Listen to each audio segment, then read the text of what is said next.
gisagara ca Gitega, mu gisagara ca Ngozi no mu gisagara c'Ibururi. Hanyuma kandi muri iyo myaka INSS yarafatanyije n'abanyamitahe gushinga amasosiyete arimo amabanke, Bankobu, banke BBCI, banke Ecobanke ni banke bande. Amabanke yose INSS mubayashizeho. Hanyuma iruhande y'amabanke hariho n'ayandi mashirahamwe, hariho nk'ibitaro Kira Hospital. INSS iri mu banyamitahe bashizeho ivyo bitaro. Hanyuma na Hotel Source du Nil. Ku ruhande y'ivyo INSS iraronsa n'amabanke nka yose yo mu gihugu c'u Burundi amafaranga yo guha abakeneye amafaranga kugira bakora imigambi yo kwiteza imbere no guteza imbere igihugu. Mu bijanye n'ibikorwa vya INSS mu iterambere ry'igihugu nyamukuru n'ibyo.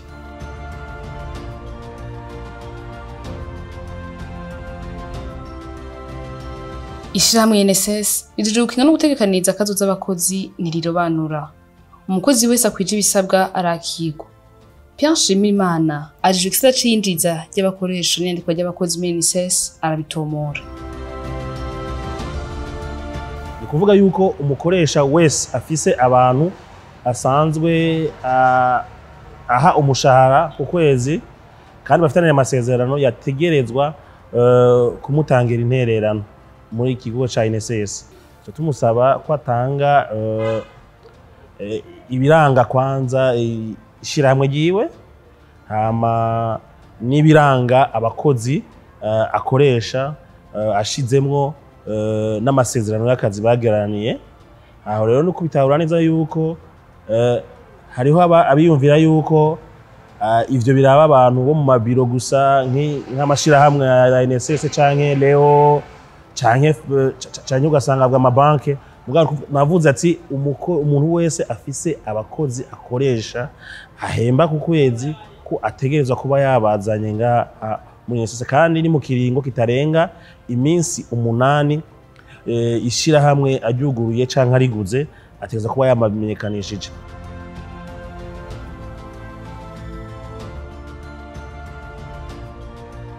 Bimwe mu by'ishirahamwe INSS riha abanywanyi baryo harimo ibyo bita umukando n'ishumbusho. Jene House ntabakobwa arongo gisakijejwe impanuka z'akazi aratuyagira bego nco gisata n'ico kibafasha. Igisata kijejwe impanuka z'akazi gitunganiriza abanywanyi bategekanirijwe mu gihe umunywanyi agize isanganya ry'akazi canke afashe n'indwara iturutse ku kazi. Isanganya n'ijy'akazi iyo ritumwe n'akazi canke umukozi ariko arakora akazi kiwe ka misi yose. Ikindi ushobora kwita isanganya ry'akazi ni isanganya rishikira umukozi ariko araja ku kazi avuye ku muhani we canke ariko arataha, canke isanganya rishobora gushikira umukozi avuye hasanzwe arangurira imirimo yiwe ya misi yose agiye mu kibanza afunguriramwo canke ariko aragaruka, canke isanganya rimushikiye avuye hasanzwe akorera imirimo yiwe mwisi yose akagenda gufata agahembo kiwe. Hariho n'ibindi dushobora kwita amasanganya y'akazi. Ni isanganya umuntu agira ari mu ngendo z'akazi yategetswe n'umukoresha wiwe, igihe umukoresha ari washobora kuba yazirihiye canke uburyo bwavuye ahandi. Hariho n'abandi bantu basanzwe bafise imiryango ruguru mugabo bagakorera mu bisagara. Hari bashobora kugira amasanganya bariko bagenda mu karuhuko canke bariko barava mu karuhuko. Ico gihe dufata umunsi wa mbere w'akaruhuko akigenda canke umunsi wa nyuma w'akaruhuko agaruka, niyo dushobora kwemera ko ari isanganya ry'akazi, naho nyene akerekana impapuro zemeza yuko ari mu karuhuko. Indwara y'akazi nayo ni indwara ifata umukozi kubera akazi asanzwe ajejwe canke ahakorera. Arashobora kumva kuba akorera nk'ahantu hama havuga ibintu akagwara amatwi, canke ibintu yamabona akagwara amaso, canke ibintu akoreramwo bituma amagara yiwe amererwa nabi. Bamaze kwemeza ko isanganya ari iry'akazi canke indwara yaturutse ku kazi, umuganga aragenda akaraba urugezo rw'ububabare bwiwe, niho acamenya ibice amuha kwijana by'urugezo rw'ububabare yagize. Mu busanzwe wagize isanganya tumutekaniriza gute, tumushumbusha gute? Ubwa mbere turamuvuza ari nk'ibitaro, turabiriha ibyo kubonana n'umuganga, ibipimo byaba iby'amaraso byaba iby'amaradiyo. Hanyuma iyo umuganga rero amaze kubaha urugezo rw'ububabare bwabo, hari abo duha ingunga imwe, ico gihe aba yabahaye ibice bitarenga 14. Ujya mushahara wose ufata siho bagutegekaniriza ko mu masanganya y'akazi. Mu masanganya y'akazi umushahara ntarengwa mu kugutegekaniriza ko ni 80,000. Ivyo rero byo dukoresha ku kwezi mu kuguharurira umukando wawe canke ishumbusho baguha igihe utashoboye gukora mu kiringo kinaka. Ico gihe umukoresha wawe ntaguhembe, urazana urupapuro rwemeza yuko ataguhembye. Abatari bake iyo havuzwe ishirahamwe INSS bumva ibijanye na pansiyo ihabwa abakukuruke. Hervé Bwimana, umuyobozi w'isita ca pansiyo, aratanga insiguro y'ico gisata. Ubwoko bw'amapansiyo dutanga, ndahera kuri pansiyo yo gukukuruka ariyo benshi bita pansiyo de retraite. Hejuru yuko gukukuruka hariho na pansiyo y'abasigwa mu gihe umunywanyi wacu bwite yitavye Imana, abasigwa biwe turashobora kubaha pansiyo. Hariho rero na pansiyo twita pansiyo d'invalidité, ni mu gihe umuntu aba yahuye n'igisita gituma adashobora kubandanya ibikorwa byari bisanzwe bimubeshejeho by'akazi, canke atagishoboye gukora umwuga yarasanzwe akora. Ibyo byose rero hari amategeko abigenga atomora neza uburyo umwe wese ashobora kuronswa pansiyo yiwe. Fatiye kuyo gukukuruka ni ku myaka 60 ku basivile, ku basirikare n'abapolisi nabo ni ku myaka biravana n'urwego aba arimwo. Nk'ubari mu homme de troupe ni ku myaka 45, kubera bo bakora akazi gasaba inguvu nyinshi, niko amategeko yabitegekanije. Rero twisunga imyaka 3 aba yarakotirijwe neza, hanyuma tugaca twisunga n'imyaka aba yarakotirijwe muri INSS. Kubijanye n'abasigwa nabo barafise ibice baharurirwako.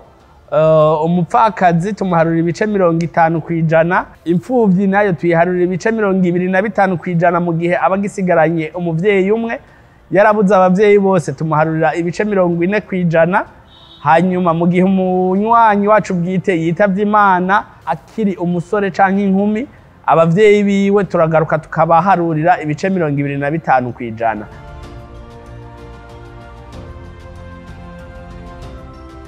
Nk'uko umukozi wese afise uburenganzira ahabwa n'ibwirizwa rigenga akazi mu Burundi, iyo umukozi asanze umukoresha wiwe atarubahirije ico iryo bwirizwa rivuga, ishirahamwe INSS rishuriza umunywanyi waryo nk'uko bivugwa na Fidel Ciruhande.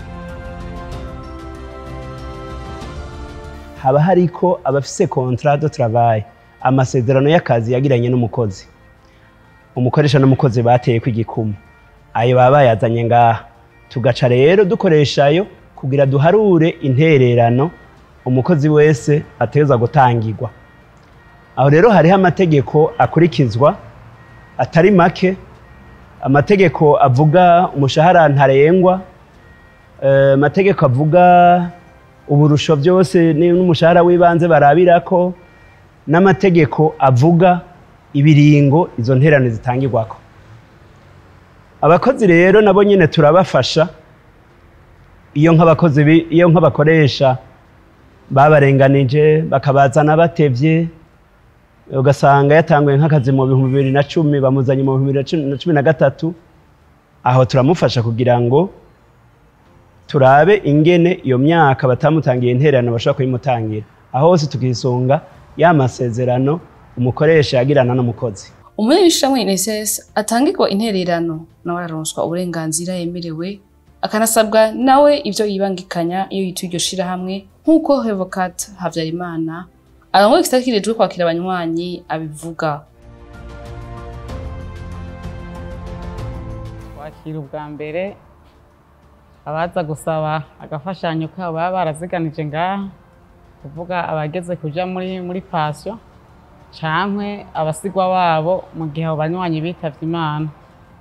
Hama turafise n'ikindi gisata nyene kijeje kwakira abagize impanuka z'akazi, co kimwe kandi n'abasigwa babo mu gihe abo bantu bishwe n'impanuka z'akazi. Ku bijanye n'ivyo tubasaba igihe batwituye, hariho ubwa mbere ababa baje bazanye amadosiye yabo yo gusaba ako gafashanyo. Ku gisata kiraba rero ivy'amapasyo, turaheza tukamusaba umunywanyi impapuro zerekana aho yakoze hose, hama tukamusaba na fotokopi ya karangamuntu, tukamusaba na nimero ya konte yiwe. Turaheza kandi tukamuha n'urupapuro dutanga ngaha anye yuzuza, turaheza kuzuza umwidondoro wiwe n'aho yakoze hose. Hama ku basigwa babo turabatuma mu gihe umunywanyi yitavye Imana atararonka pasyo, impapuro zerekana naho nyene uwitavye Imana aho yakoze, tukabatuma urupapuro rwerekana ko bubatse biciye mu mategeko, tukabatuma urupapuro rwerekana ko yitavye Imana. Mu gihe afise abana bari munsi y'imyaka 21, turabatuma impapuro z'amavuka. Ku barenze imyaka 16 tukabasaba n'impapuro zerekana yuko bari kw'ishuri. Tukaheza tugasaba na fotokopi ya karangamuntu y'umupfakazi, hama tugasaba na nimero do konte yiwe, tugaheza tukamucishizako ako gafashanyo kiwe. Ku bijanye n'igisata c'impanuka z'akazi, nabo dufise impapuro tubaha buzuza ngaha anye zibiri, rumwe rwuzuzwa n'umukoresha wiwe rusigura impanuka umukozi yagize, urundi nabwo rukuzuzwa n'umuganga yamuvuye ubwa mbere inyuma yo kugira iyo mpanuka. Hama tukaheza tukabatuma kandi n'amafagitire y'ivyo babakoreye ubwa mbere inyuma y'iyo mpanuka y'akazi. General Major Miburo Emmanuel, umuyobozi mukuru wa INSS, arakebura abakoresha bose bica amatwi bagakora ibinyuranye n'amategeko ko bo kwisubirako. Nsaba abakoresha ko bo kurikiza amategeko y'igihugu agenga ibijanye no gukingira no gutekaniriza akazoza abakozi. Turazi ko benshi batabikora neza. Ego babazane, abafise abakozi bose babazane muri INSS, hanyuma babatangire n'intererano zabo kugira nabone bashobore gukingirwa no gutekaniriza akazoza abakozi. Kandi abakoresha nabone barabizi ko ari ku neza yabo, uretse ko abakozi baca bakorera neza, barazi kandi iyo baramutse bafashwe barenze kuri ayo mategeko, barazi yuko bihora bibahungabanya cyane. Yego turabasabye rero kugira bashobore kubahiriza agateka kaba bakorera mu bijanye no kukingirwa no kubatekaniriza akazoza. Ishirahamwe INSS mu kiringo rimaze riri ku kivi, rikaba rifise abakozi batekaniriza akazoza bakanakingirwa bagera ku 200, abakoresha 70, abafata amapansiyo bagera ku 70, n'abafata imikando 17,000.